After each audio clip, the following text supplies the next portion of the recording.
Good evening, everyone, and welcome to New Hampshire Motor Speedway, the Magic Mile. And while for many tonight will be far from magic, it certainly is a 1 mile racetrack. Just over 1 mile located in Loudon, New Hampshire, this tiny little racetrack is home to the Welland Series, which puts on amazing races every year. But tonight it's host to the Fuel Mission 22 Premier Series. Welcome to Sim TV. My name's Kyle Heyer, joined by nobody yet tonight. It looks like we couldn't get there's Liam. He just popped in just in time. Good timing there, Liam. I was just about to say we were on my own. We had some issues last night to get sorted out. We finally got them sorted here, Liam, and thanks for joining me on very short notice here. What ended up happening last night was one of the drivers' names in the session was set to all spaces, and that's what freaked out all our software. But we're back. We're good to go tonight, Liam. So thanks for jumping in here for what's sure to be a pretty interesting night here at Loudon, New Hampshire. Yeah, New Hampshire is one of the more tricky tracks with how single file it seems to be. You really can't make a mistake, and it's going to be really interesting to see how these guys tackle this track tonight. Alrighty, so cars on track right now for qualifying. You'll note that I probably sound a little bit different tonight if you're watching from home. If you've been watching Sim TV since we started back in February 2018, this is the first time since probably June of 2018 that I've had a different microphone in front of my face tonight, a headset that I'm using this evening. Let me know how it sounds. Let me know if I need to adjust the mix at all, if you're having trouble hearing me or having trouble hearing anything else in the mix. Lots of adjustability here. Just got to get things tuned just right. If you hate it, I can go back to the other mic. It'll plug right into my new interface. But lots to play around with here, Liam, so thanks for joining me again. Qualifying right now underway. Mitch Welker currently atop the standings right now with a 31.32. A big field here again. And I was just mentioning, they call it the Magic Mile, but tonight for a lot of drivers, Liam, it's not going to be quite so magic. This place is very, very tricky. It's really, they have to be really disciplined with how they brake and how early they do it. If they do it too early, the guy behind them is going to run them over, or if they do it too late, they're going to miss the corner and they're going to get to lose about 3 to 4 spots. Every New Hampshire race I've been a part of, the field's been really close here, and I expect it to be the same way here tonight. Cool, we got Justin Miller here, and this is the first time I've seen this name here. Justin Miller out of Florida, driving the number 80 Ford Mustang. Good to see some more Mustangs in the field. He'll come across the line with a 31.496. He'll jump up to 8th on the board. Riley Thompson and our very own Finian DeCuna.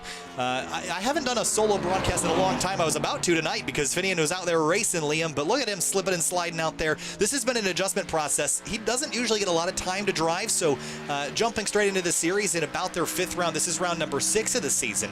For Finian, this is a whole new learning curve, getting acclimated to this car, to this racetrack, and to this series. Last week, I think he ended up top 15 after all the chaos and confusion at the end, but we'll see where he qualifies here. 14th or so, but he may have a better time tonight with his road course experience. Short tracks are really, they really benefit those who are really good with the brakes, and Finian is really good with that, so we'll see what he can do here tonight and hopefully be in contention. There's Byron Daly in the number 06, and we've mentioned him. He's won a handful of races so far this season. Jumped straight in from Fuel IndyCar immediately. Was really at the top of the board, and we'll see where he lines himself up. Finian DeCuna came across the line 15th with a 32.7. That's not going to do him very well here, Liam. He'll drop towards the back of the field. Shane Terry in points leader jumps to the top of the board. Zach Buchanan, 2nd place. Now, this technical racetrack will probably suit road course drivers like you mentioned, Liam, but Buchanan and Welker out of the Project 2 camp 2nd and 3rd, and they have had a lot of bad luck this season. Welker involved in a late race incident at Homestead last week. Maybe tonight's their night, though, 2nd and 3rd. Yeah, Zach hasn't really had the start to the season. Mitch has had a little bit of a better season start. A few strategy calls, got himself a few top 5s early on, and I'm not sure where he is in points, but he should be able to make a strong charge to the playoffs if he can get the races put together. And Byron Daly goes to the top of the board. So does Thomas Bresci, but just underneath him by 24 thousandths of a second. That'll put Daly on pole, Bresci on the outside front row, and bump Buchanan and Welker down to 4th and 5th. RJ Root on track. Nick Indelicato, he was out on track for a little bit. There he is on the pit lane. He won the 2nd round of the season from Kentucky. Came straight over from the 3-wide National Series where he won that championship over season incumbent Matt Gruenberg. But Nick Indelicato doesn't look like he'll get a qualifying run in. Neither will Gary Weaver, Calvin Filarski, Shu, and many more. But it will be Nick Johnson on the pole in the last couple of moments of qualifying with a 31.107 by 55 thousandths over Byron Daly. So put Johnson out up front. Yeah, it's been a rough few weeks for Nick Indelicato across all the Sim TV leagues, but it's really great to see Nick Johnston on pole, and I believe that is the first of the season for him. We will see if he could be a little bit closer with Byron Daly here tonight, but yeah. We'll have a look here at the weather information. Air temp 78, track temp though 91 degrees here, Liam. So going to be hot and slick.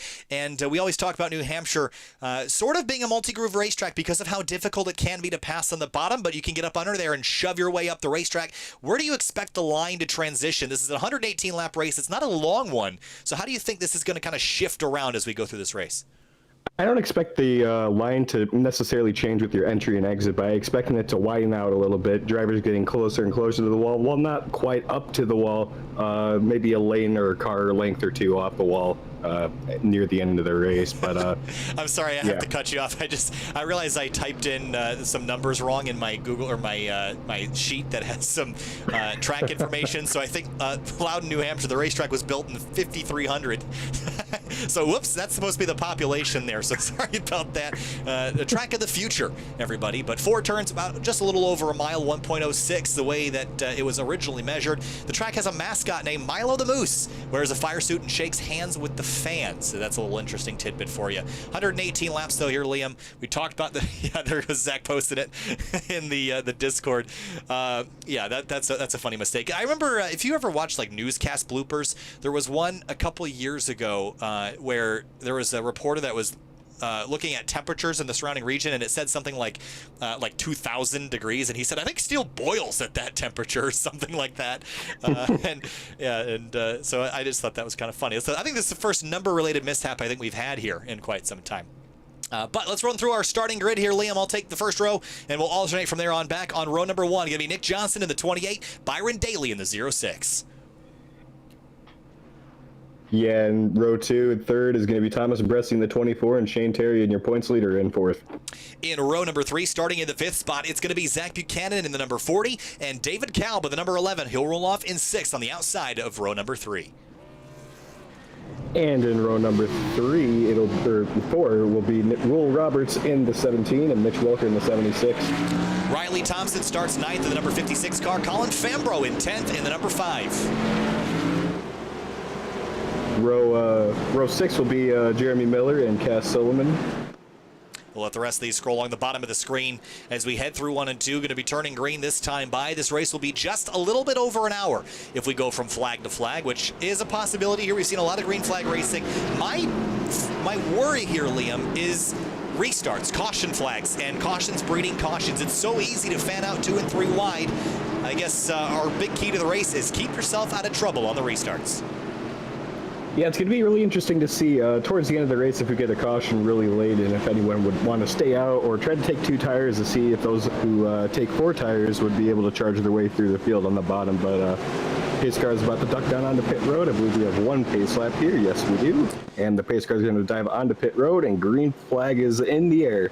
Racing from New Hampshire in Loudon. Green flag flies, and the Fuel Mission 22 Premier Series round number 6 is underway. The Thunder down to turn 1. Bit of a calamity there in the background, and a couple cars slowing off the pace as they head through the first couple corners, but they got it sorted out. Byron Daly noses ahead for just a moment. Nick Johnson powers back by on the inside. Bressi in 3rd, but side by side for the race lead on the backstretch. Yeah, it seems like everyone else is just trying to give everyone a lane there going into 1, as it's a really sharp entry into that corner. People can overshoot that quickly, but Nick Johnson's going to hang the bottom, but Byron Daly's going to be on the outside, and Byron Daly's going to try to take the lead away from Nick Johnston. Looks like he's going to snag it away. All the way up against the concrete on the exit of turn number 4. Couldn't quite lasso the lead away from race leader Nick Johnson, the original pole sitter. Some contact behind him and a spin, and that's the 6 of Cass Silliman, who's looped around. Lap number 2, first caution of the night is out, and a couple cars stopped. Fambro's one of them, the 9 of Hayden Pistorius, the 77 of Rich Jett comes to a stop to miss it all. But in the middle of it all is Cass Silliman, who gets turned around,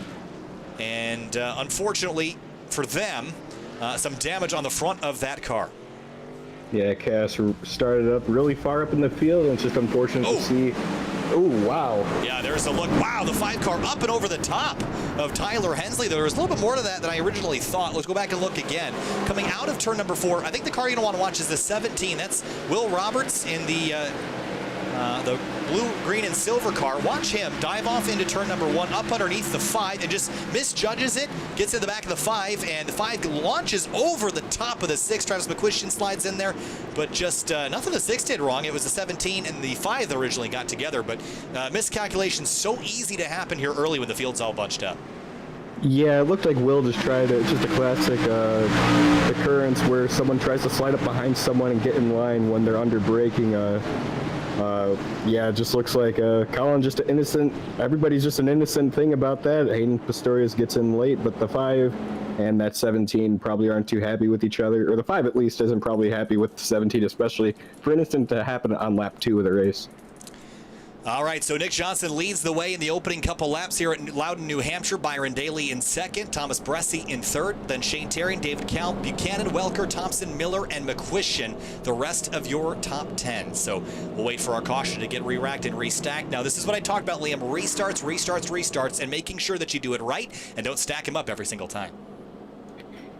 Well, yeah, but it's going to be interesting to see if anyone doesn't bottle it up or try to see how aggressive people could be. As we saw at Homestead last week, everyone was being really aggressive on the restarts, perhaps a little too aggressive in the late goings of the race, but we saw Byron Daly dive it down to the bottom, wasting no time, making it 3 wide. So we'll see if anyone has that that kind of mojo here tonight and see if anyone can do that. A lot of damaged cars there on pit lane. Colin Fambro probably got some of the worst of it. Will Roberts didn't really get let off any easier, though, so some major damage to fix this early in a race is never a fun thing.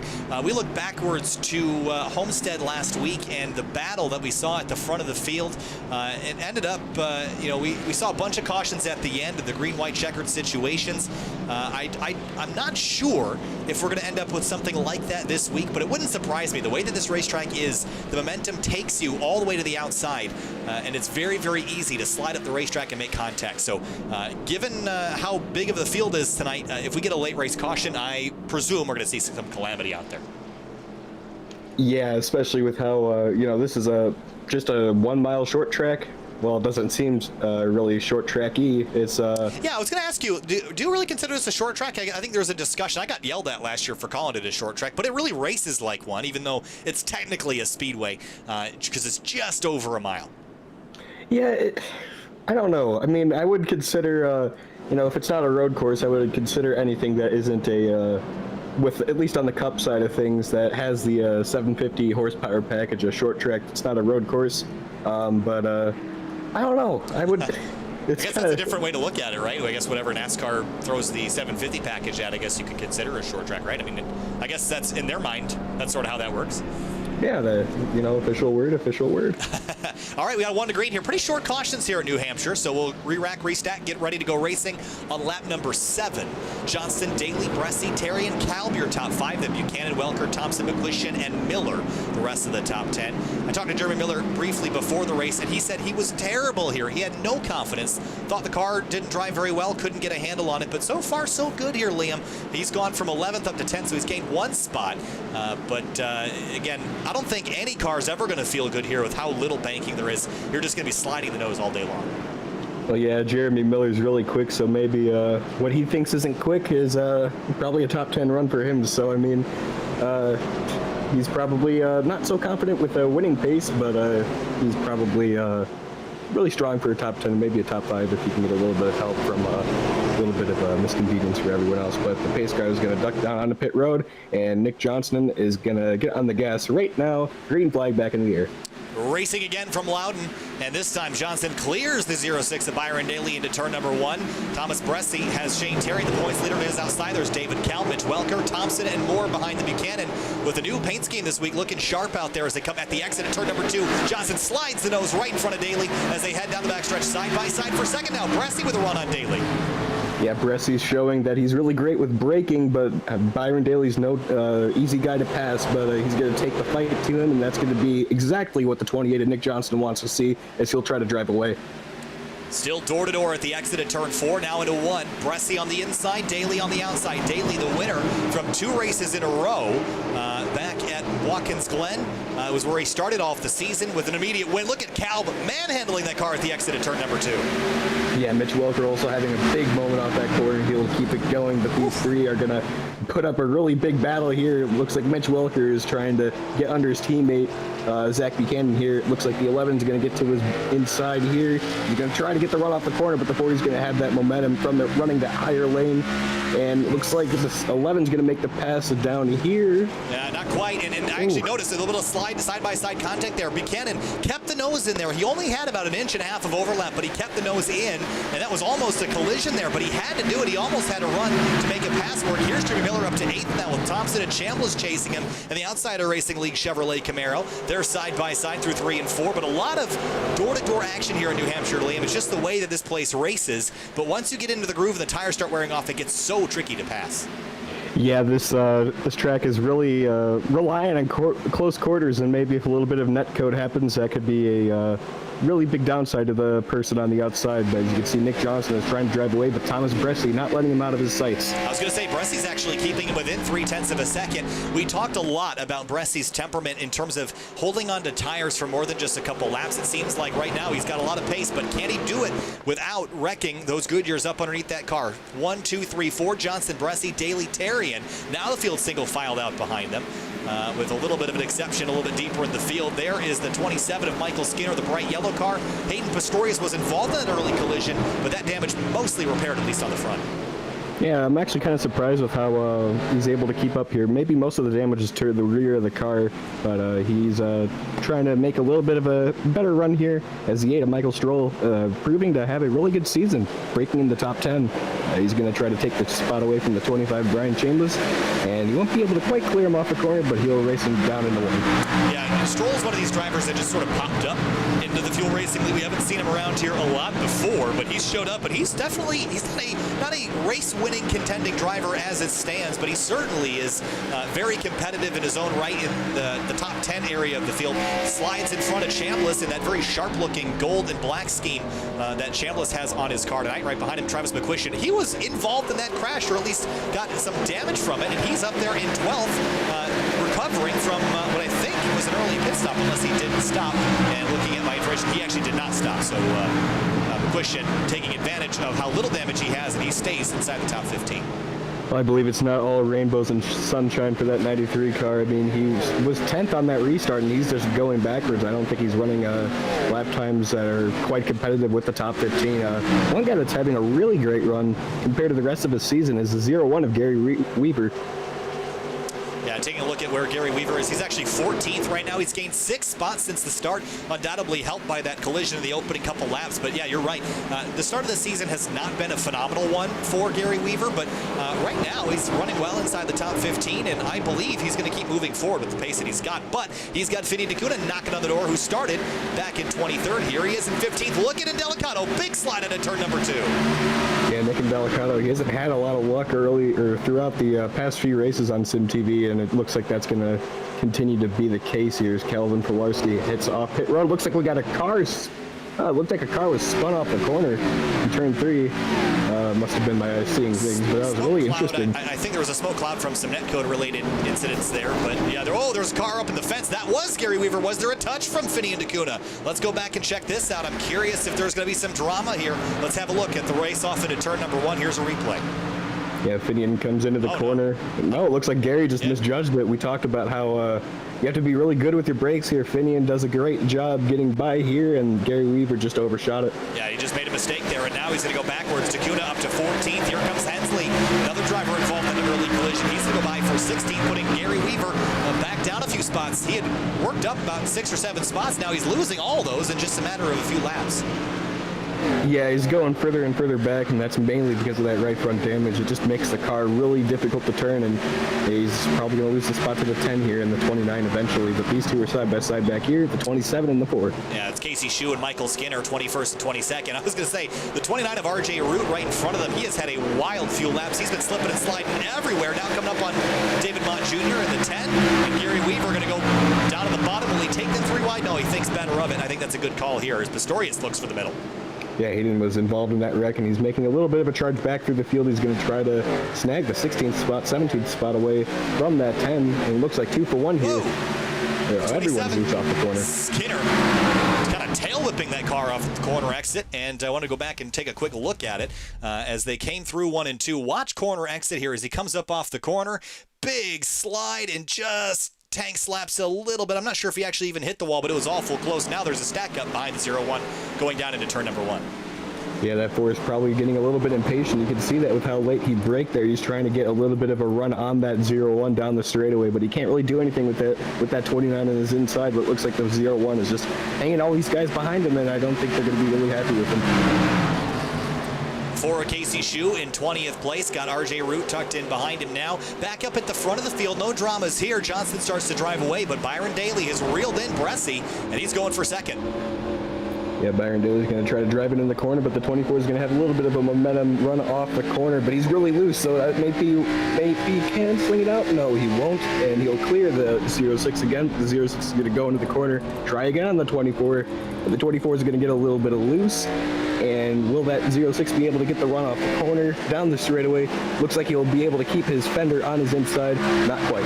Yeah, this is so challenging. This is the challenge that I talked about in the pre-races. Can you make the multi-groove line work here? Look at Daly back on the bottom. You can do this over and over and over again, but the outside line will prevail, at least for a while, if you can keep the rear tires up underneath you, accelerating out of the corner. Now Daly's got a bit better overlap here, and I do think that Daly will be able to complete this pass, but you got to kind of use up the driver to your outside just a little bit. Yeah, if you're the attacker, you got to wait for the guy outside of you to make a mistake, and that's usually how it happens. So all you can do is really apply pressure like Byron Daly's doing, and it looks like these two, he's making a little bit of ground each time, so it looks like he's messing with that 24's liner a little bit. And down into turn number 1, and clear for second place, move Daly up to P2. Here comes Bressie back on the bottom and to stick the nose in a hole that really didn't exist, but he made it work. Now a drag race down the backstretch, and they're going to touch a little bit, side-by-side contact with the quarter panel. Yeah, he was really lucky not to hit him there. Oh, a little bit of, he's pinching him down, so that 24 is going to drive it in hard. We talked about last week of how he turned his tires and oh man, they're really close off the corner. Wow. But we talked about last week about how the 24 was pretty bad with tire saving, and it looks like he's being a little bit too aggressive here early on, and the other guys are starting to catch up and reel him in. Yeah, I'd agree that he's using up a lot of tire doing that. It's fun to watch, though. I'll give him that. Big slide into turn 2 again. There's Shane Terry starting to reel in, maybe even David Cowell behind. He was in a 4-tire slide at the exit of turn 2. There's not a lot of grip out there. Weaver down to 22nd, continues to drop. The struggles that he's had after that wall contact continue to, the car on the wall behind him, RJ Root, big fence at the exit of the corner, and Michael Skinner will take advantage of it. It just seems like right now it's getting so difficult to keep the car underneath you at corner exit. Yeah, these two have been going at it for the past few laps. It's going to be really interesting to see if that'll warrant some contact here. Oh, they're so close off the corner. Oh, man. Not sure they're going to send each other Christmas cards at the end of the night here, but look at the 27. Sailed it off into the corner. That ain't going to work. All the way into the marbles, and there goes RJ Root. Yeah, but then he's going to get that huge run off the corner. They're going to be side by side again off the corner. Oh, man, that 27 got close. Yeah, I don't know if that line was ever going to work. He's got Cass Silliman, who, to their credit, Cass has been doing a great job clawing their way back through the field. I mean, I've been super impressed considering the amount of damages on that car. This is a good climb. Meanwhile, for third place, Shane Terrian has gotten around Thomas Bressie. And yeah, you can see Thomas Bressy's just continual falling back. You can see the 40 of Zach Buchanan is going to probably try to get that little bit of attack on that 24 soon. But up front, it's the 28, and he's pretty much in unmarked territory. Yeah, he's got to be on rails right now. You see a lot of these cars are kind of sliding in a four-wheel drift up off the corner, but not Nick Johnson. He's got this car well under control. I've been very impressed with how well he's handling. You see the car is a little bit loose, but he's not powering through it. He's backing off, letting the car catch itself, and then accelerating off, which is why he's been running so quickly. He is the fastest car on the racetrack by over a tenth. A little bit of slide in those front tires there, Liam, but I think he's putting himself in a great position to control the pace of this race tonight. Yeah, with how he lets the car come to him, it makes him a really good tire saver, and it pretty much defines his driving style with how he just waits for the car. He doesn't really be a little aggressive with it as he slides the backs, and that's not really a bad thing with these cars. It's just really tough on those rear tires, especially late in the run, as Nicky Delicato is marching up through the field a little bit more in each lap. Yeah, right behind him is Chad Simpson. These are the two winners from the first 2 rounds of the season. And I have to say, you mentioned in the pre-race that Delicato has not really had the greatest of seasons since his race win, and neither has Chad Simpson. He's been up there running for it, but neither has repeated their early season victories. So I wonder if that was a one and done for them this season, or if they're back for more later. We know guys like Byron Daly, Nick Johnson, they're going to win multiple through the season. But Chad Simpson at Daytona, he ran well all day, but he only led 1 lap there, and that was the final one when the field wadded up on the backstretch. Yeah, he was in the mix the entire race, so maybe he's one of the guys to look on the plate tracks, not so much these short and 1.5 milers, but this type of run is exactly what he needs to make sure he can keep himself in the points scenario for a playoff spot. There's Travis McQuistion up into 12th, and he's sort of stalled here behind Michael Stroll. I wonder when we're going to start seeing pit stops. We're still probably 20, 30 laps away from that. I would guess that this is going to be a 2-stop race here, Liam. I would imagine that you want to split this up into 3 60-lap segments if possible. I imagine that's what we're going to see. You might make this a 3-stopper if you think the tires are worth it, but I'm only seeing about a second worth of drop-off, which is not as much as we're used to seeing. I think what you're losing is your handling, not necessarily your lap time. Well, what we saw last week was a lot of guys stayed out, and I wouldn't be surprised if that happened in this race. A lot of guys benefited from, a little bit of accidents happening during green flag pit cycles, and I wouldn't be surprised if it happened here tonight with how tricky this track is and how everybody's going to try to be pushing their tires a little bit more and more each corner every single time they enter a corner on those fresh tires. Delicato still working over Stroll. 2-second lead for the race leader. That is still Nick Johnson out up front. We'll go deeper in the field. David Mott Jr. He's trying to chase down Hayden Pistorius, who's got some damage on his nose. Yeah, it's very impressive to see Hayden rally back with that damage, but the 10's going to try to dive it into the corner. He has damage as well. I wonder if he was involved in that wreck or if that was a little bit of wall contact, but he's going to try to dive it in under the 9, and it's not going to be enough to warrant a pass there, but Hayden's going to try to fire away from that 10. Interesting to note that I'm watching Byron Daly's lap times here, and Daly's last lap was a 32.346 to Johnson's 32.409. That's about a half a tenth better for the second place driver. That's the first time we've seen anybody eat into his lead since the drop of the green flag. That time through, still a hair quicker, not by a lot, but he is slowly reeling in Nick Johnson. So maybe Daly's got some long run pace that we didn't know about yet. Yeah, well, Byron, maybe these two are pretty much really even. So if Byron's going to try to start pushing his car a little bit more and more to try to get a little bit more digs out of that league before this pit stop, I wouldn't be surprised to see if he chews up that tire a little bit in doing so. Travis McQuistion has gotten by Michael Stroll. That's for 12th spots, move him up 1. You see the 5-car Fambro going another lap down. He is 19 laps down, and this has got to be a painful way to start the night for Colin Fambro here. Again, ended last season with a win and a handful of top 5 finishes. This season, he has not yet found the magic that he had at the end of last season, and this is only going to add to the frustration. I think when he looks forward to the next couple weeks here, Liam, I think he needs to just start getting some solid finishes up underneath him. Doesn't need to be race wins, but getting solid top 5s would be a great start. Yeah, if I'm Colin Fambro from here, looking forward is just making it to the finish without a scratch on the car. We saw Homestead. He had a really promising run, and he was running really well within the top 5, and just a bunch of attrition towards the end of the race took him out of contention. I believe he finished in the 20s, so if I'm him, I'm just focusing on getting that car to the finish of the race and without a scratch.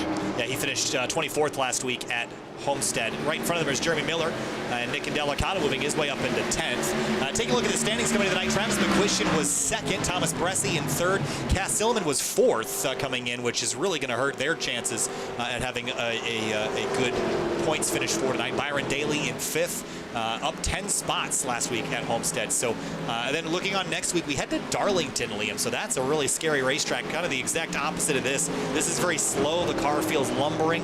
At Darlington, the cars are kind of on rails, and you're ripping the high lane there. So a very different racetrack, a very different style of driver is going to prevail there next week. Yeah, Darlington's a really tricky track with how the corners are so vastly different from each other, as Colin Fambro's going to try to dive in the inside of the 30, try to steal 11th spot away from him, and it looks like it's, oh wait, no, Colin Fambro.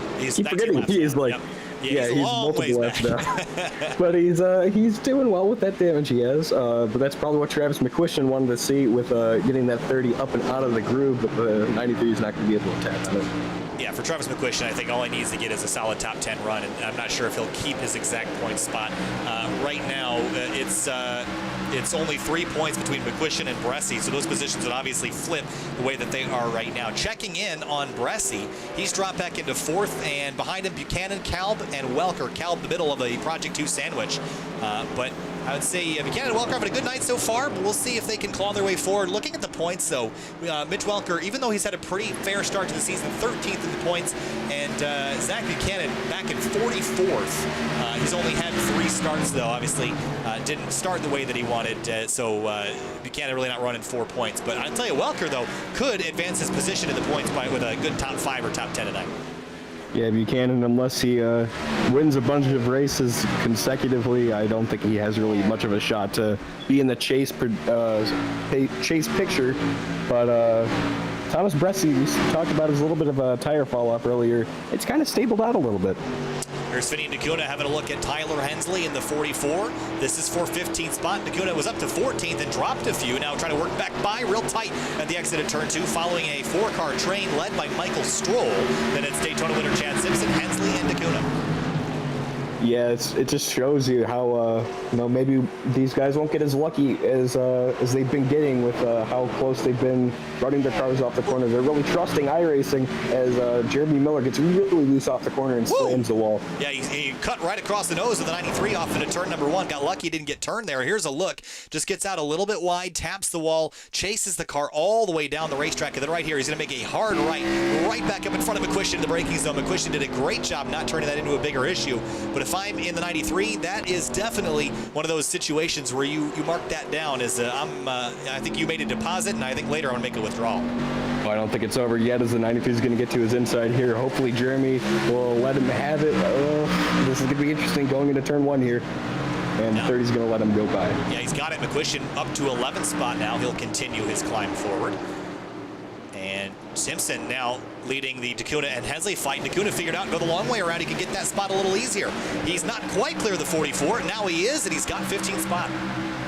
Yeah, he's doing a really good job working his way forward, especially adapting to the field around him. He's seen how the majority of the field races. This is probably the second time he's ever raced most of these guys in this field ever on iRacing. Yeah, and Simpson having a look at Michael Stroll. Look at this door-to-door off into turn 1. Hensley racing Ndakuna off into the corner. And you have to wonder, a lot of new drivers when they join a series here, Liam, and just not necessarily in fuel, but anywhere, you're skeptical if you haven't known, Ndakuna's going to slam the wall at the exit of turn 2. And the 44 spins sideways down the backstretch. Will that trigger a caution? He's going to get the tire barrier.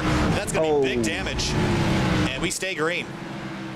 Oh, man. Yeah, and that is not what the 44 wanted, obviously. And, man, that was just really bad situation there. Actually, I think it was a separate incident. He just got on the gas a little late, and he just lost it down the backstretch, tried to save it, and he forgot those tires extrude here, and bam.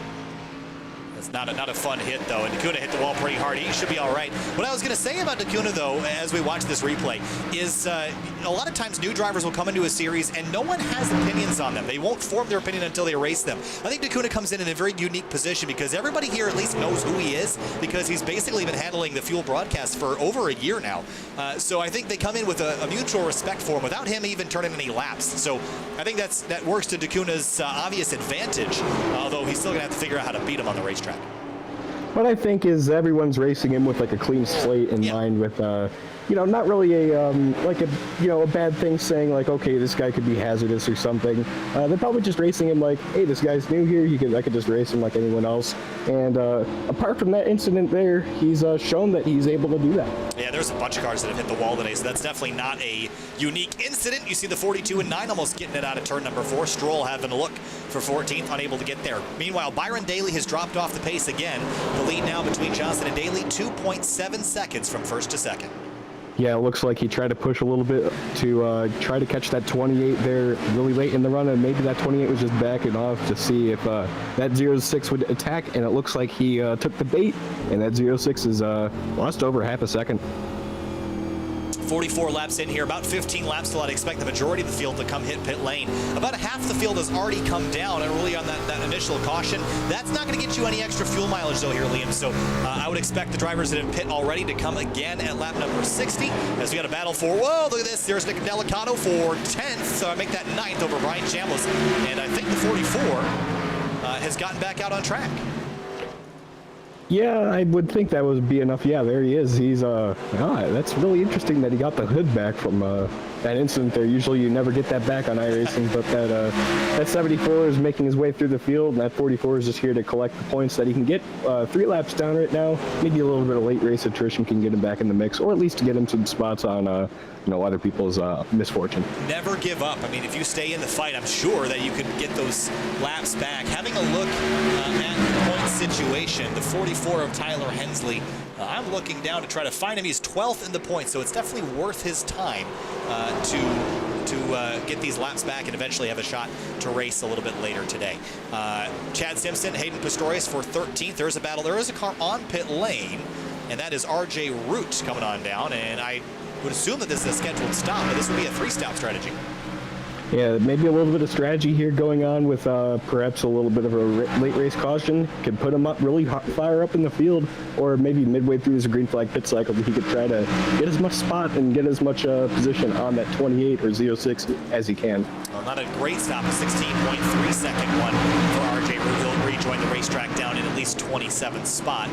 David Kalb, Mitch Welker, this is for 6th place right now. Buchanan all the way up against the wall, finding the an outside line that I thought was going to work for him, but he's actually losing some ground here. As here comes Kalb and teammate Welker. Yeah, if he was able to flat put it off the corner from there, that would have worked really well for that 40, but he's going to try to do it again here in this corner. Actually, no, thinks better of it. That 76 is going to do that, try to do that line that the 40 did going into the corner, but that 40 is going to get that run off the corner, try to clear the 11. I don't think he's going to be able to do it, and the 11 is going to try to let him know that, hey, I want the spot.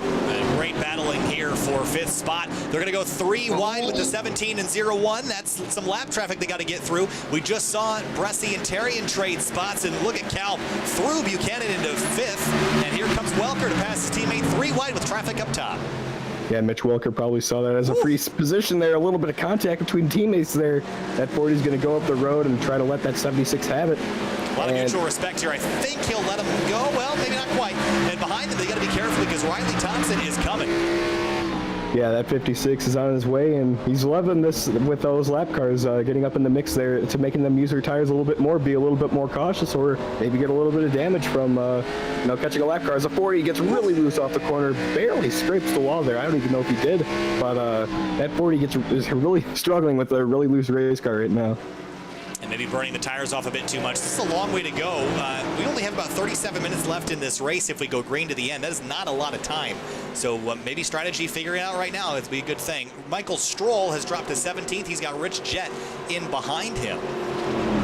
And looks like they're going to battle for that 17th spot. Rich Jett makes a hard left on corner exit, unable to carry that run to a side-by-side run. Yeah, Michael Stroll has actually fallen off quite a bit. I wonder if that was from incident or just his pace has just fallen off quite a bit. But that 77, having one of his better runs of the season. I don't think he's had the season quite that he's wanted, but he's in 18th, trying to get 17th away from this 8 car.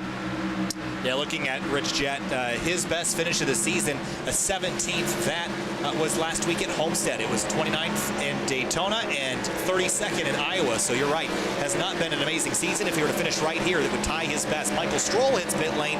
This would be a scheduled stop. And this, I would think you could do the two-stop strategy on. You just have to stretch those second 2 runs. Yeah, and perhaps he'd try to go really quick here on this out lap to try to get as much time on that 28 as he can. So when he gets out of that pit stop, he could try to snag the lead away for at least a lap, try to get that bonus point. It'd be really valuable to him for where he's in points.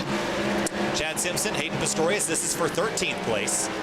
And Pistorius having a pretty good run. He was one of the drivers involved in that lap 2 crash. And while he's got damage on the nose of that car, it has not really slowed him down a whole lot. Yeah, these two have been going at it for the past 20 or so laps. It seems like every single time we cut back to Chad Simpson, Hayden Pistorius is a little bit ahead or a little bit behind of him, and that 9 is going to try to get to his inside here, and he's not going to quite be able to do it, but he's probably showing that, hey, I want the spot here. By taking that lower line, he's going to try to get to the inside of the 42 here. The 42 is going to try to get that run off the corner, but they're going to be dead even going into the middle of the corner.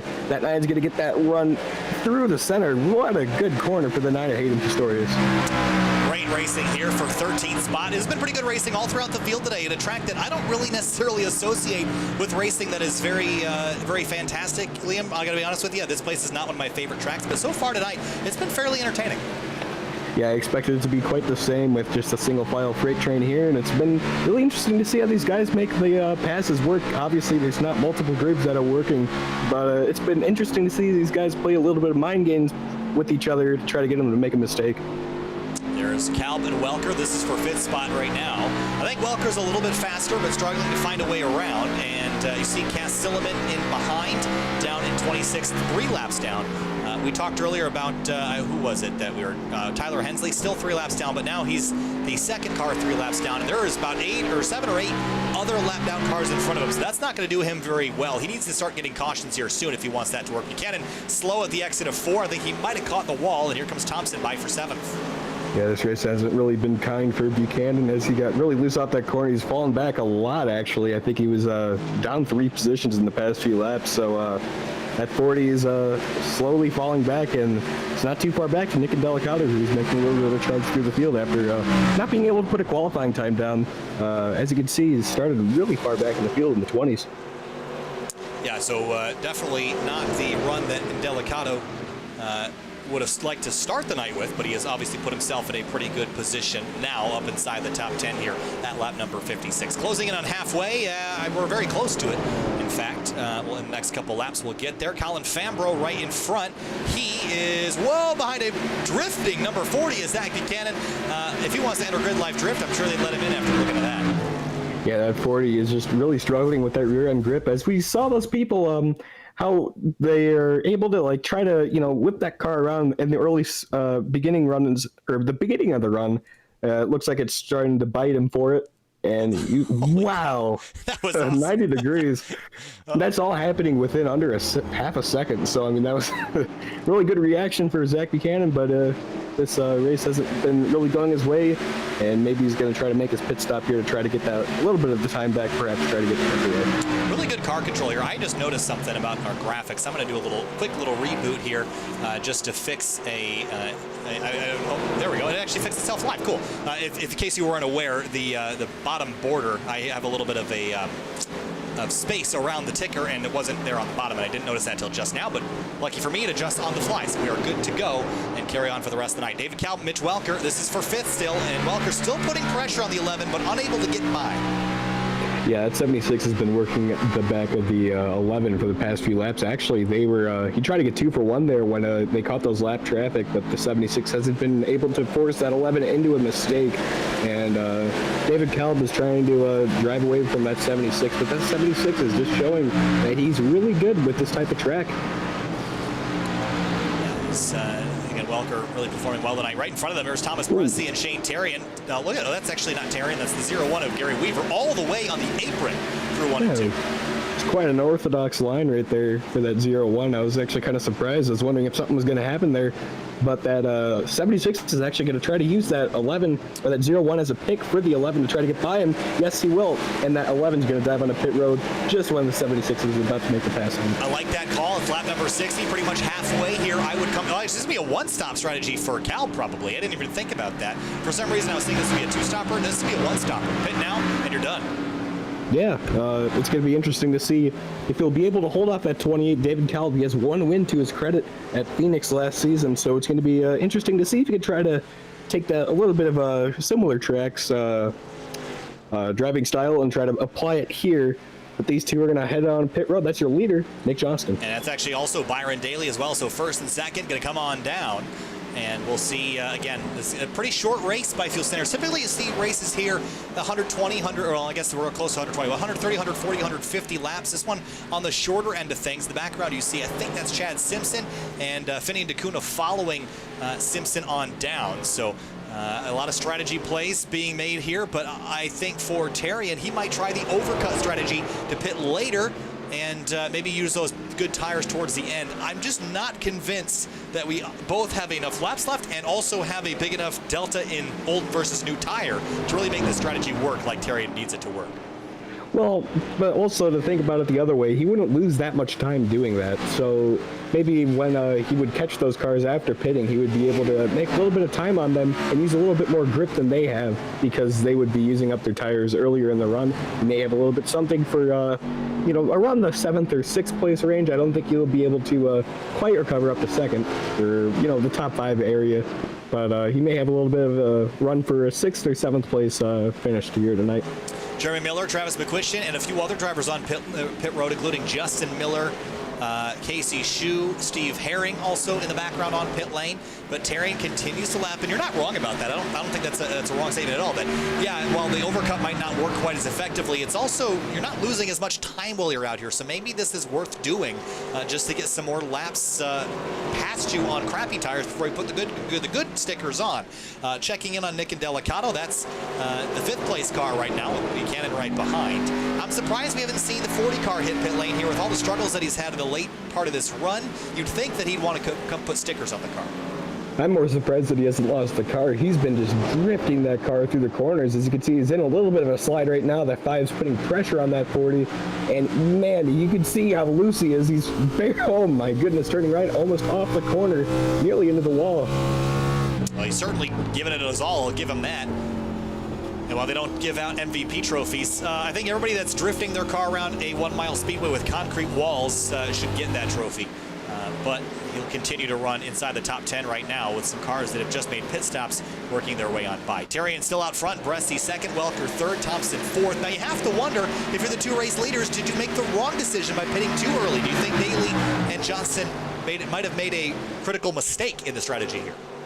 Well, I mean, you could see them on the ticker. They haven't been lapped by Shane Terrian, so it's going to be interesting. They'll probably retain the lead and everything, but that 83 may have a little bit of a something for him later in the run. But with how good the 28 and the 06 are really late in the runs, I don't think it'll be enough to get that much of an advantage on him.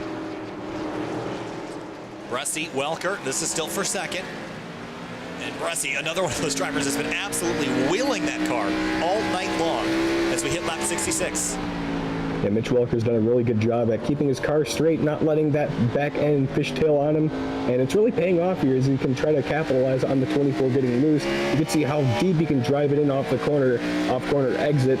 He'll pretty much stay equidistant off the corner. Look at this mess behind it. There's Buchanan and the 93 of McQuistion. And this is all drivers that are on different strategies here. Oh, they're going to touch into turn 1. Whoa, the 93 ran into the 40. Used them up there just a little bit. And I'm sure that'll be some conversation. Let's have another look at that. I'm not sure if I had a great angle. Let's go back. It kind of looked like a he came up, he came down type situation here. We're going to see the 93 come into the corner. And he's going to make a really aggressive dive. Yeah, 40 comes down a little bit. You could probably argue that 40 turned left a little bit too hard. I think there's definitely some give way on either driver's part there. But obviously, I think the thing to keep in mind with incidents like this all the time, Liam, is that we get to go back and look at a replay. The drivers don't. So they're going to have their opinion, and they're probably going to stick with it for the rest of the night. It may be a non-issue to them. But they only get to see their side of the story, at least until the end of the race. Yeah, I doubt Zach is having a good time here as he's just being freight trained by all these guys that have been making their pit stops. It's just been interesting to see that he's not made a stop yet. I'm just surprised that he hasn't called it, thrown in the towel, and just head down pit road. As you can see, he's really loose off the quarter. 5 on his outside. He can't really use that track space. And that 40 is just really having a tough time right now. So there's 2 trains of thought here, I think, for Buchanan. The one is, well, I'm burning the tires off my car. I should come put tires on now. But he didn't do that. So I think the train of thought is, well, I'm destroying these tires. Maybe I should just wait so that I have really good tires to use at the end of the race should we get a late race caution or something like that. I can't say I necessarily agree with this particular call, but I think he's probably got it under control inside that cockpit. Meanwhile, for 2nd, Welker and Bresty were side by side for a moment, but Welker was able to drive off in. We still have the top 7. They have not yet come to pit lane. Everyone from Nick Johnson in 8th on back has made a pit stop, and they should be good to the end. Yeah, and the 28 or 06 are really flying around this racetrack. We talked about a second of fall off. I don't think it's going to be enough for the 83 to make up on that number 28 machine. But these 2 are flying around the racetrack, and I'm actually surprised that they've actually gained this much time. Well, their last lap was a 31.757 by Johnston as Shane Terrian hits pit lane. And I guess Welker's last lap, for comparison to Johnson, was about a second slower, which really isn't all that bad, but it's not great that you're giving up a lot of time. We'll see where Terrian pops out. He'll have just about, 50 laps or so to get all that time back. Yeah, the 76 is probably just waiting on that 83 to make that pit stop so the 76 can get that lap-led bonus point. And the 76 stays out another lap. I'm just surprised because he's just losing more and more time to the leaders than those who had made their pit stop already. Yeah, he already had led a lap too. I'm not sure if he was aware of that, but he had led a lap in the race, so I wouldn't see why he'd stay out another lap. But Buchanan, his teammate, hits pit lane, as well as Hayden Pistorius in the number 9. That's going to cycle Johnson and Daly back up to 4th. And what a roadblock at the exit of turn number 2. Trying to find a car in the middle. How about Jeremy Miller? Look at this fight. That's 414. Oh, to the 30. 30. Oh, that's going to change be a caution. Everything. Man. This whole race just got turned up. You know who just won? Mitch Welker just won. Not the race, but he certainly won out on the strategy because he had not yet pit, and he is the race leader. So everyone else, Johnson, Daly, they're going to have to come and get... Oh, no, they would be piling more. Whoa. What the heck? In the world? Oh, guys, are we using our windshield? Oh, boy. My goodness, that was a huge lapse of judgment by about 3 or 4 drivers in that. Let's go back and first look at the mistake, then we'll analyze what we just saw on the backstretch. Here's the 30. Oh, my goodness. You see the 30 comes off the corner. It looks like he just gets loose. And there he goes around. And he'll collect. Piling in here? I think it was I wasn't too sure on who it was. I think I saw Steve Herring in there. Doesn't look like it, but these two stay. They're not going anywhere. Yeah, they're not. They're not moving the 4 of Casey Shue and the 11 of David Kalb just completely drove in there. Yeah, and the caution's been out for a probably minute. 15 seconds. Like, that's just. I mean, I'm going to give Shue the benefit of the doubt. Here's the onboard here. Yeah, he's full throttle. I mean, this is just. They're stopped. And I mean, man, that's just irresponsible at best.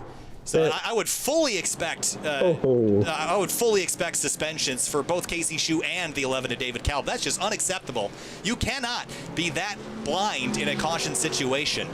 So they don't get the benefit of the doubt on that one. That was pretty egregious. But this totally changed. Now we're going to move back on. We've totally changed the outlook of this race and totally mixed things up. And it's going to put, I think, Shane Terrian actually is going to wind out up in front. Yeah, he was the big. He was a big winner out of that. He only has 1 lap on those tires, I believe, under green condition. So I think he just sneaked out right in front of the 76 of Mitch Welker. So he'll be the leader here. The 11 isn't the leader because he's on pit lane. He's being towed right now. So that will put the 83 in the lead, and that worked out probably as perfect as it could for the 83 of Shane Terrian. Well, that just changed a lot of things. So the 74... or 74 laps in, I should say, our second caution of the day. And you always, Liam, every time you have a caution or something, you go down to change a setting, or you'll fiddle with this or fiddle with that. But at the end of the day is that you got to look where your car is going. I mean, that's just, I don't care what you're doing. I don't care, if someone opens the door and yells at you. I mean, we've seen this in the past in other series. I think I have to remember what series it was. It was back at Talladega. I want to say it was 3 wide, where they had a situation where people would just drive into the back of each other under caution at Talladega because they were tabbing out for something. At the end of the day, you got to drive the race car. So I don't think there's a lot of excuses for that, unfortunately. Drive the race car first and change settings second, or come to the pit box to do it. But I think there could have been some damage repair on those cars for the 30 and the other car that was involved. I think it was RJ Root, but their day is done, unfortunately, with what could have been a very minor incident. Yeah, I mean, the 30 probably only scraped the wall a little bit at most. I mean, and now that front clip is completely gone. So, I mean, it's unfortunate to see for Jeremy Miller. He was having a pretty good run, especially for one of his, not as good tracks, and now he's going to be outside the top 25. Yeah, really unfortunate end to his day. He might get back out there, but it's certainly not going to be for anything better than 20th or so. RJ Root also in the pits. That car is shortened up pretty good on both ends, so I'm not sure that'll be very competitive. So for Nick Johnson, Byron Daly, this puts them 4th and 5th. What do you think? Can they win this race? Are they fast enough to get by the top 3 with 40-ish laps to go? I mean, I'm not sure if they pit. I wasn't really paying attention to the pit. I was kind of just astounded by that incident there. Everybody pit except for Shane Terrian, who only had 1 lap on his tires. So everyone, I should say, in the top 10 just came to pit lane. I'm pretty sure they can do it. It's just a matter if they're going to do it here, because we saw the 06 how he was making aggressive moves, sticking it inside, especially when it wasn't the preferred line at Homestead, and he was able to dive it down there going into the corner, and I wouldn't be surprised if he tries it again here. car peeling off to pit lane. I have a feeling, I think it's the 5 of Fambro. So 2 laps left to go. Actually, make that 1 lap left to go. Lights are extinguished on the pace truck, and we're going to re-rack him, restack him. What lane do you choose? High side, bottom side, or does it matter? If I'm the 83, I mean, you saw how dominant the outside line was later in that run, and I wouldn't be surprised at all if the 83 takes the outside here. If he takes the inside, that just allows the 76 to be able to time the restart, and if he times the restart correctly, the spot's pretty much given away at that point. And looks like he's going to be able to take the outside here, so looks like we predicted correctly here with that 83. Taking the outside. The 28 is going to be with him, right behind him, the guy who has dominated this race. And Shane Terrian is going to try to be the upset here. We have just over 40 laps to go, just over under 40 laps to go. All right, field comes out of turn number 4. Shane Terrian on driver's right, choosing the outside lane. Having a look at the weather information real quick. The track temp has dropped significantly. Green flag back in the air, lap number 78, and Terrian clears the field on the run down to turn 1. Welker trying to defend from Johnston, his ex-teammate on the outside lane, and he's going to slide up in front and clear himself. That was a great move, though, because it put the 28 now 3 wide with the 74. Welker second, and Johnston is going to be buried back and forth as they head to turn 3. Yeah, that 76 actually made contact with that 28. When the 76 slid up in front of them, the 28 got into the back of him, and Thomas Bressy's just being ping-ponged around. Big slide! Huge slide for the 24 at corner exit. He hangs on. Daly slots himself in right in front of Indelicato. Now he's going to look up the inside of the 24. Big dive of the brakes. Can he hold it? And he does. What a move by Daly. Can he make it stick, though? That's the real question. Oh, he's not giving that 24 any room here. That 24 is going to try to get the run off the corner. Doesn't look like anything's going to come of it. They're making contact on the back. They hit each other 3 times this lap already, and that is going to be really, it's going to be a really angry driver behind that number 24's helmet. Oh, you do not fire up Thomas Bressi. That's the golden rule of fuel. Oh, we saw something, an incident where something occurred at Richmond, and oh, yikes. That will, that'll definitely do you for a suspension, and I don't think Thomas Bressi would care if he had to take his matters into his own hands. Really good run for Shane Terrian, though. I mean, he's Mitch Welker's just lost second away from that 28 car, but that 83, he's been holding off. Welker side by side with Byron. That is going to be for 3rd place. Drag race down the front stretch. And Daly's got the inside line now into turn number 1. And can he clear the 76? Then Bressy's going to try to fill that hole, but he can't. Run up at the exit at turn number 2, and Mitch Welker's going to try to hang on. Yeah, one car that's kind of been in this mix, not really being in the battles, but that's been back there is the 74 Nick Indelicato. He's rebounded from a 25th place starting spot, and he will be up in 6th now. They'll try to steal the top 5 away here, and I wouldn't be surprised if he's in the mix late. Into turn 1, Daly to 3rd, Johnston to 2nd, half a second back to Terrian. Yeah, Shane Terrian, he's been losing a little bit more time to that number 28 of Nick Johnston, but he hasn't been losing as much as I thought. I mean, that 28's on fresh tires, but the 83, I mean, he's only has 1 lap on those tires, but they're still heated up, and I'm just surprised that he's able to fend off this hungry 28 of Nick Johnston. I don't believe the 28's won this entire season, so he's hungry for a win, and I'm surprised that he's been able to keep that 28 in check behind him.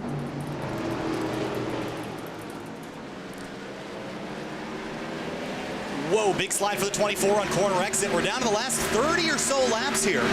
Terrian leads Johnston by 0.3 of a second. Now it's going to go to defensive driving. How do you hang on to the race lead with someone like Johnston breathing down your neck? Yeah, if I'm Shane Terrian, I'm just running probably a really wide line, just trying to keep yourself in check, not force yourself into a mistake. Just run your race. Don't look out the mirror. Just let the 28 do what he has to do, and if he moves you, he moves you. And I don't think you can blame the 28 of Nick Johnston, especially when he dominated the race to the point of pretty much like, man, that would have been a huge lead if those green flag pitch cycles cycled out completely. But the 28 throws a huge dive into the corner. He's going to slide up mid-corner, and he's going to be all over the back bumper of the 83. Really good move for the 28 of Nick Johnston.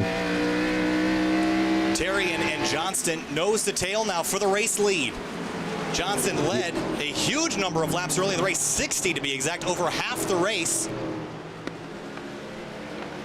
That 06 is letting that 28 have a little bit of a battle here with that 83, because for every lap that 83 battles that 28, it just allows the 06 to preserve a little bit more tire each lap, so the 06 can be able to have a little bit of attack late in the run. 83 and 28 are really tight off the corner.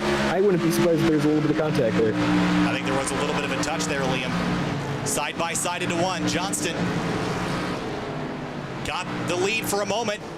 The 83 throttling up. Yeah, he had to lift off the throttle. He doors him, and he will stay out of the wall, but you can see a little bit of damage to the splitter of the 83. Not really what the 83 was planning there. I was hoping he would, or I think he was hoping that he would be able to hold him off for a few more laps here, but now he has to take the fight to that 06. Nose to tail, second and third, Terry and Daly. Now Daly jumping into the mix here. Yeah, 06 is taking a little bit of a wider line, trying to dive it in under that 83. The 83 is throttling up way quicker than I would expect compared to the 06. It's actually quite surprising, but the 83 is trying to fire at that 28. I don't think it's going to be much of a good attack on that 28 with how fresh his tires are and how good he is at this track, as he's shown already this race.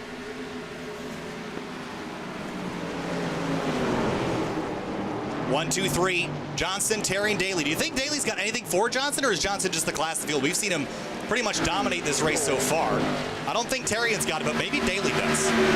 If I'm Daly, I'm thinking about trying to get by this 83 car and then focusing on that 28, because this 83, he wants those points. He wants to keep that points lead and try to keep the 06 and 28 behind him. So the higher he finishes is better for him, because he can keep them behind him. And it'll take, a little bit of misfortune on his part to lose the points lead. So it's going to be interesting to see if that 28, I believe there's actually a regular season points bonus. I'm not sure how that works with their whole chase system. It seems like it changes every season, but that 83 is trying to keep that points lead, and it's going to be really interesting to see if he's going to be able to hold off at 06. The 06 is just so good. He's shown that he's pretty much the class of the field, but it's not today with that 28 being so dominant.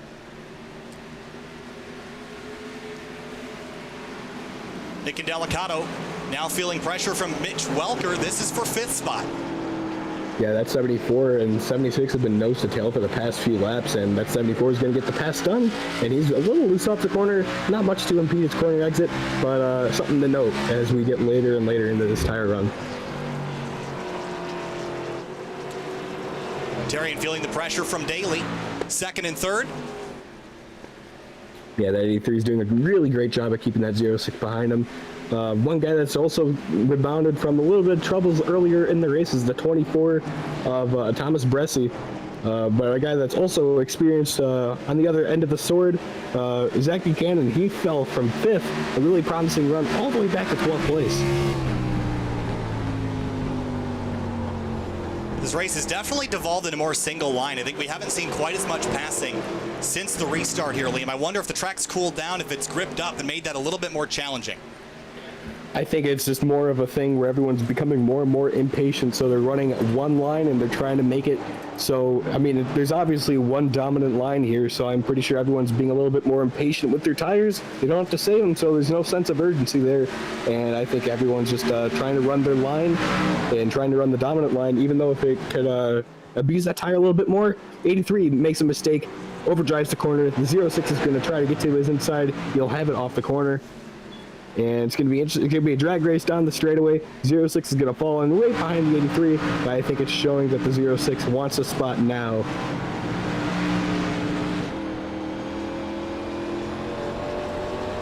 I'm just wondering if Daly sees the Johnson car getting a little bit smaller out the windshield. This is going to put pressure on Terrian to keep him behind the 06. But if I'm Terrian, do you let the 06 go and maybe let him go up there and fight Johnson, or is that not a strategy worth trying to play at this point in the race?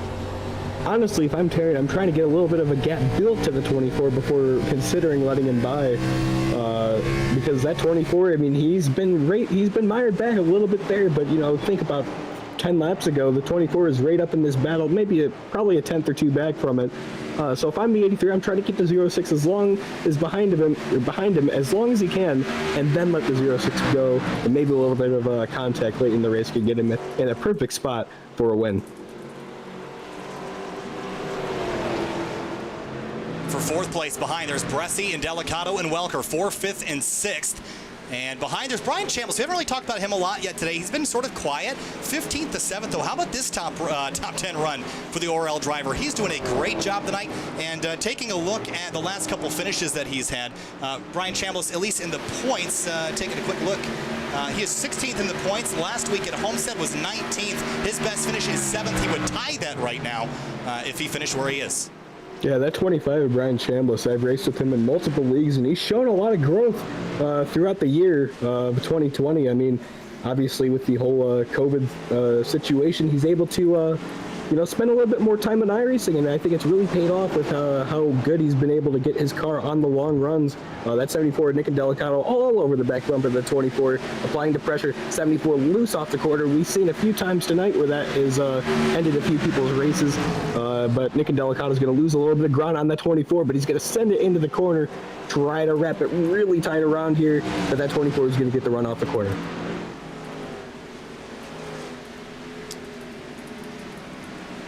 Great battle here behind Thomas Bresci, who's got some front-end damage. Can we see where Bresci picked that all up from? I didn't really recall him running into anything.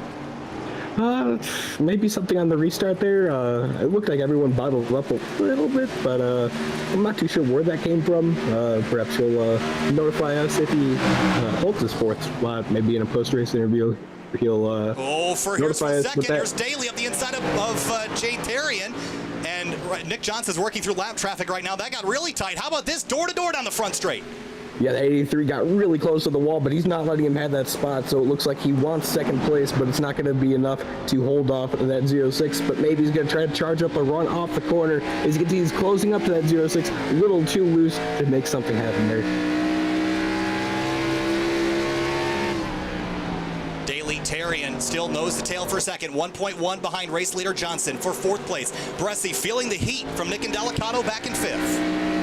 Yeah, Nick and Delicato has been trying to get by his 24 for the past, I would believe, 10 laps or so. He's been all over the back bump of the 24, but a few mistakes from that 74 has caused him to lose a little bit of ground on that 24, but that 74 is going to stick it in there really close there. Really, that's a really interesting spot to try to make a pass happen, but it's going to try to work. He's going to try to make it work out to his advantage. He's actually staying with him off the straightaway. That's really interesting. We haven't seen that much tonight. I love this logo on Mitch Welker's dashboard. Looks great as he watches this incredible battle there. There's not a slice of paper between these two as they battle for 4th spot at the corner exit. Drag race down the front stretch. Yeah, and if I'm Mitch Welker, I'm trying to get him to where that 74 is taking his line to try to follow him through here. Perhaps try to get 2 for 1 here. They make a little bit of contact. Maybe not really, but that 24 and 74 obviously have lost a little bit of patience with each other. Well, I think patience is over, and Delicato to 4th. And now running down Shane Therrien. I'm not sure he's got enough time to do that. 18 laps to go this time by. Yeah, I think that's too far of a gap to chase down for that 83 car, but Nick Johnson, he's been the class of the field here tonight. Oh, a little bit of a loose moment off there, and everyone keeps it straight and going clean and green, so everyone will be fine. But that 28 and that 06 have been the class of the field tonight, but that 28 and Nick Johnson has had that little bit more speed contrast to that 06. And I think he's trying to find a little bit, as much speed as he can to try to chase down that 28. There's Vinny DeCuna up in 13th place. And again, just scraping away at some solid finishes here. Finished 15th last week at Homestead and 13th right now if he could hang on to this. It's certainly not going to be a top 10 run, but a good way to start the season off. Here's Welker, and he's through Bresci for 5th place. So Bresci dropping down another spot as we see Miller and, Dulger. He had just made a pass on the 8 car, who is a couple laps down, or actually a couple laps in front of the 88. Yeah, that 94, he's just trying to knock off a few solid finishes to try to, grow himself as an oval racer. Obviously, he's more experienced on that road side of things when he's not broadcasting. So, I mean, it's going to be interesting to see how that 94 progresses as an oval racer throughout the season. But this 9 and 88 have been battling pretty much neck and neck for the past 2 laps. Ooh, man, really big slide off the corner. That's going to allow the 9 to get to the inside here. And Hayden Pistorius is going to try to steal the spot on a straightaway. And ooh, that 88 is going to not let him go just yet. And it'll be enough to have that 9 get that power off the corner.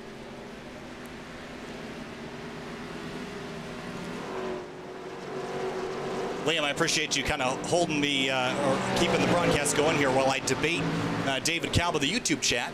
Thinks it was not his fault because he was following the other car, which I think is sort of laughable.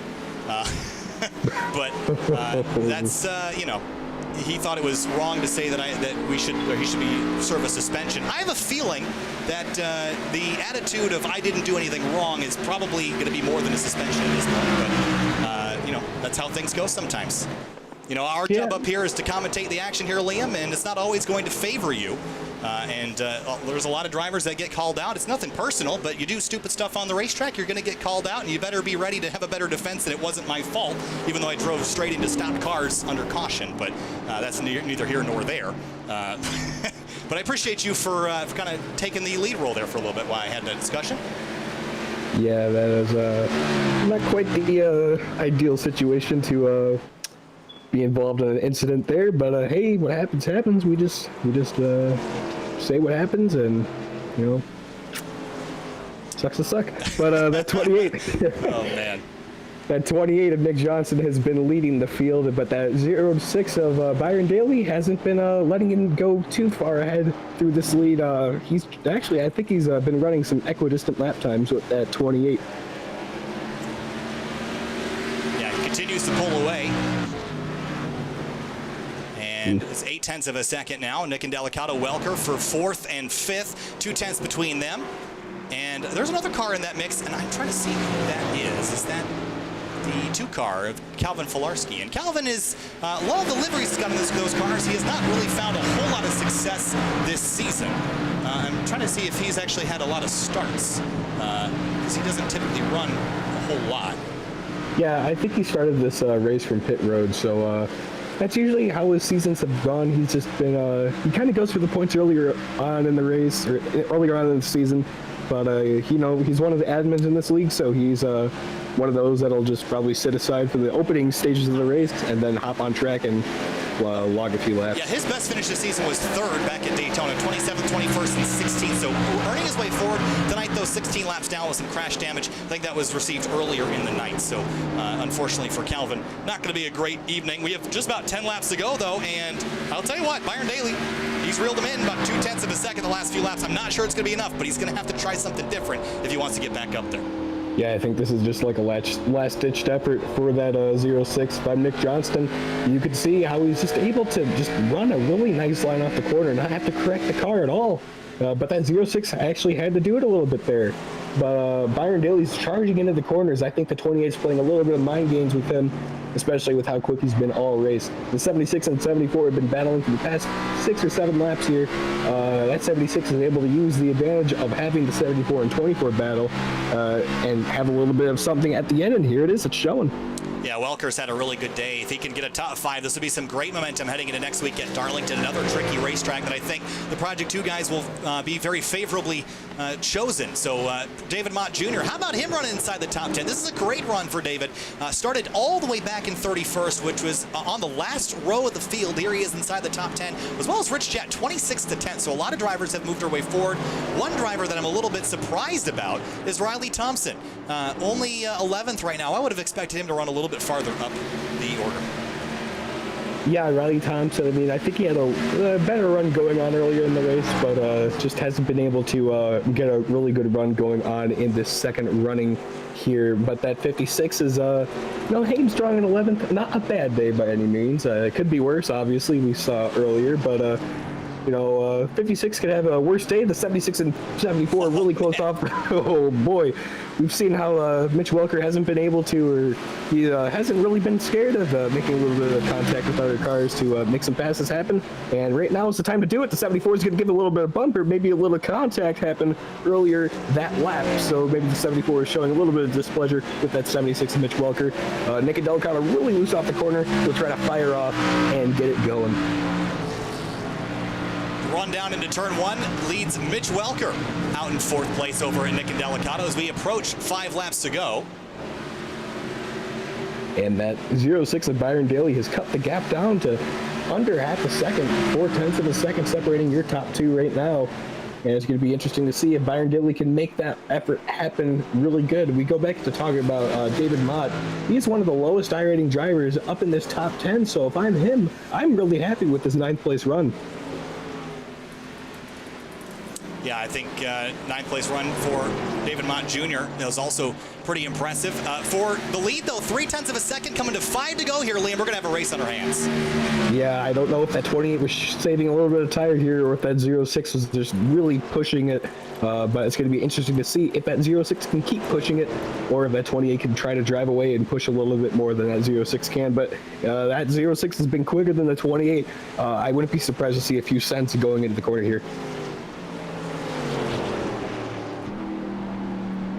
0.2 of a second. He's almost close enough to lunge. I mean, I would go for it. If you're Byron Daly, you've won a handful of races this season. You know Nick Johnson is going to be a championship threat. This is a chance to take a win away from him. Yeah, that 06 is trying to snag that win away from the 28, so trying to mark his 3rd win down on the season. An absolutely incredible season already. I think it's the 5th race of the season.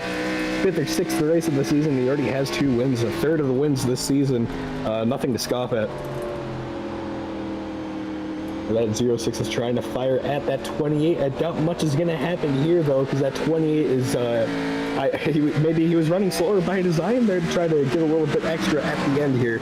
But we're coming to 3 laps to go. Should we expect to see a little bit of a haymaker here? Maybe. Again, with coming to 3 to go now, this is going to be Byron Daly's last opportunity. If he makes any slip-ups, any mistakes, if Johnson's going to be able to drive away pretty easily now. 3 to go, 3 miles left at the Magic Mile. And for Byron, he can make it a magic day if he can get by Johnson. Yeah, that 06 has been really quick every single week, but oh man, this is a really close battle here. That 28's starting to have to get a little bit corrected off that corner, but that 06 is trying to dive it in, trying to get every little last inch of speed out of that race car. I'm not sure if it's going to be enough, but it's going to be super close here.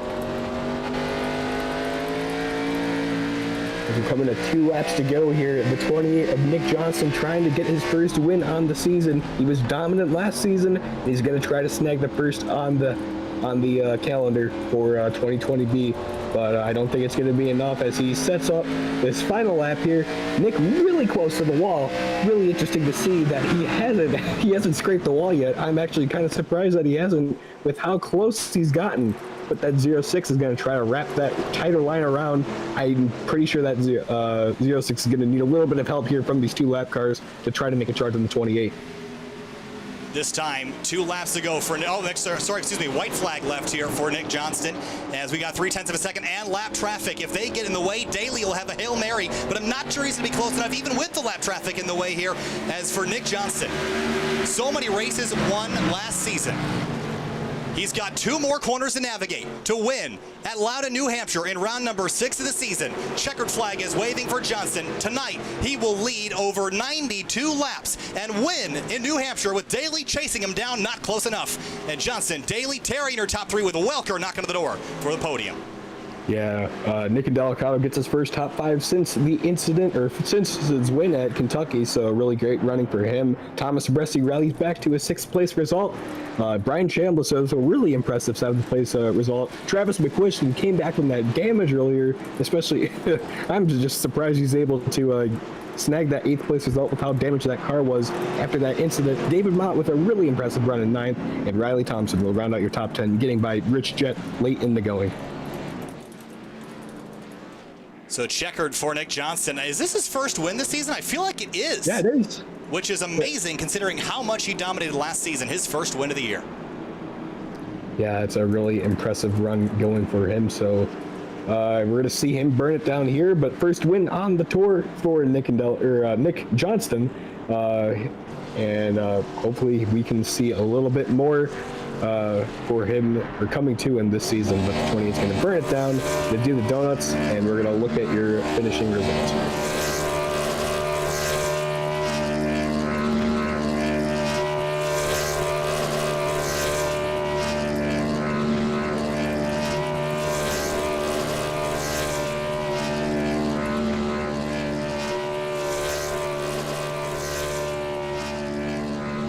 Have a look at our race results here up on your screen. Johnson and Daly, both Carolinians.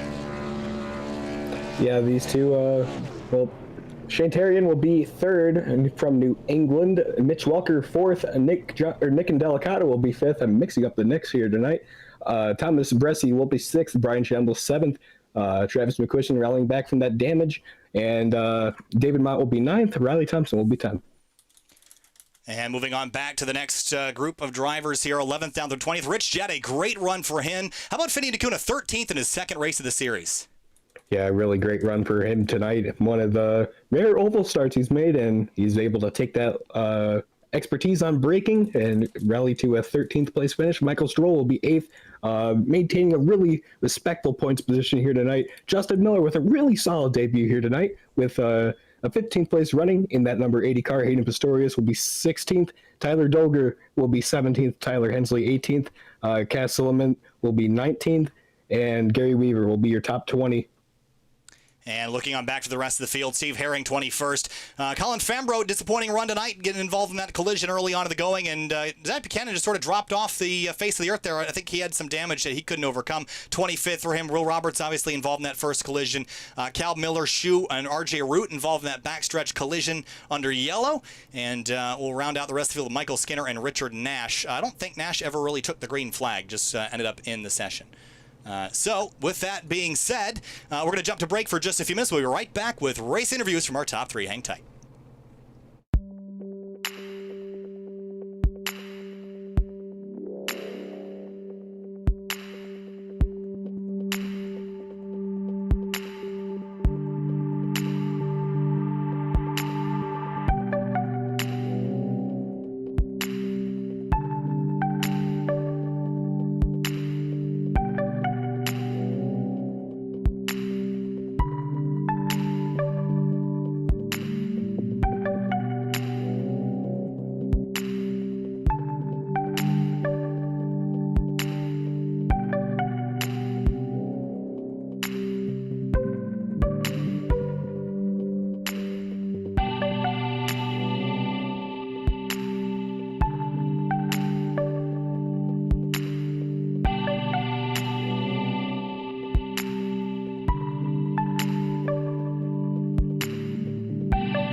Welcome back live to Sim TV. The race here in New Hampshire, round number 6 of the season, is complete. Shane Terrian, points leader, continues a really solid season in the number 83 Supra. Third place for you tonight, Shane. Started in 4th.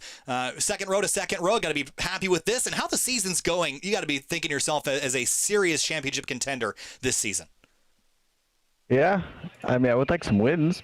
But, I mean, you know, consistency wins titles. You know, if you think about Johnson's 6 straight or 5 straight championships. But, I mean, I'm excited. I'm trying to rack up as big as a points lead as I can because when we get to Road America and North Wilkesboro for, like, 2 straight races, those are going to be my struggle. So if I can manage a pretty big gap going to those, I think I'll be able to stay consistent for the remainder of the league season. So. And heading on next week to Darlington, the Lady in Black, that is not an easy track to drive, not an easy one to find success at. How do you think you're going to do out there, and do you think you could come away with a victory, potentially? I think I have a good shot at a win. I just raced there last week with a bunch of Coke Series drivers and was actually, to my surprise, decently quick with them. So I'm hoping I can take that and bring it. I'm really good at Darlington on the long runs. I struggle on the short runs, but if the race stays green, I think I have a pretty good shot if I can get the track position while I'm saving tires. So that'll be my best shot for a win by far this season. So. All right, Shane, thanks so much for talking to us tonight. Good luck at Darlington next week. We'll see you there. All right, thank you. Absolutely. Moving on now to our second place finisher, Byron Daly in the 06. It's been a phenomenal season for you so far, Byron, but looking at tonight, I think you were less than half a second back in the last couple laps. Did you think you could get the job done tonight? You know, I thought I had a pretty decent shot at it, but, you know, I ended up with, like, getting a bunch of damage early just from racing certain people. So made it kind of a lot more, it made it tougher than I think it should have been. But Nick was really fast tonight. There wasn't a whole lot I was going to be able to do in those closing laps. Like, he had it in the bag. I was just hoping to make it a little bit more entertaining. Well, entertaining is certainly what we had here tonight. Next week we head to Darlington, and looking at the next couple of races on the schedule here. So first of all, we head to Darlington, then Charlotte, North Wilkesboro, Talladega, Road America. Every single one of these tracks that's coming up is totally different. How do you feel about your ability to transfer from track to track? Because so far it seems like you're pretty good everywhere.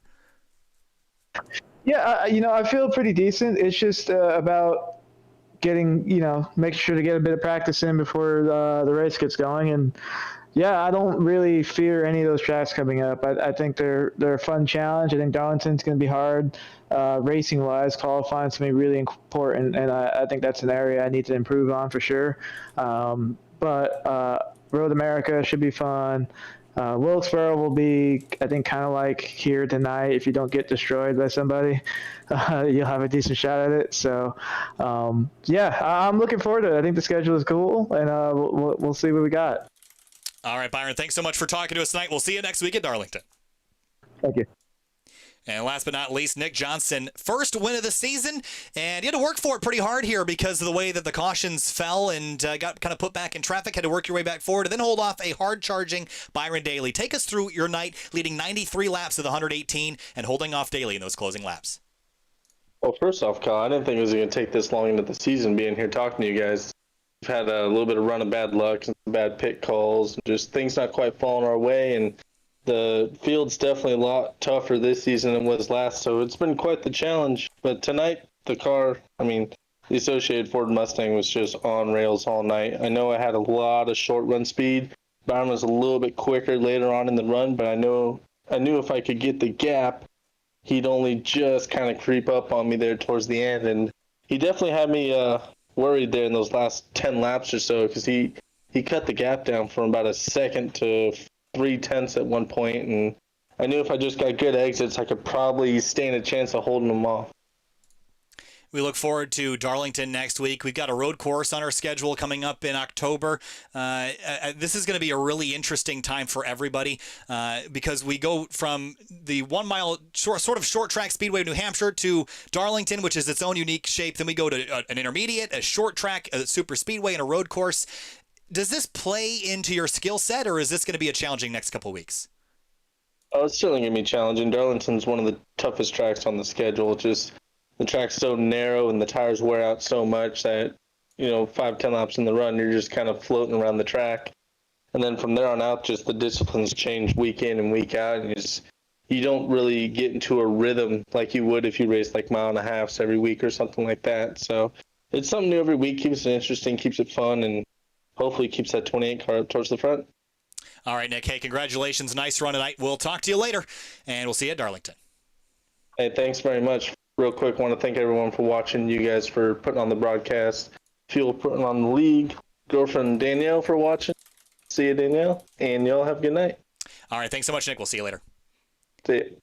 All right, that's going to do it for us tonight from New Hampshire Motor Speedway, the Magic Mile in Loudon. Nick Johnson gets his first win of the season, one of perhaps many left this year. Thanks so much for watching. Next broadcast you'll see will be Thursday night, Scars Porsche Super Cup at their next round before we head off to I think we got Sunday afternoon. Nothing on Saturday this week. It'll just be Sunday afternoon, Weekend Warrior Spec Racer Fords on Sunday at 4. I'll be in Road America this weekend with the SRO America's GT World Challenge America. Be broadcasting on the CrowdStrike YouTube channel with Amazon Web Services and CrowdStrike drivers Kevin Bohm and CJ Moses. We'll see you there at CrowdStrike Racing's YouTube channel. We'll see you and have a wonderful weekend.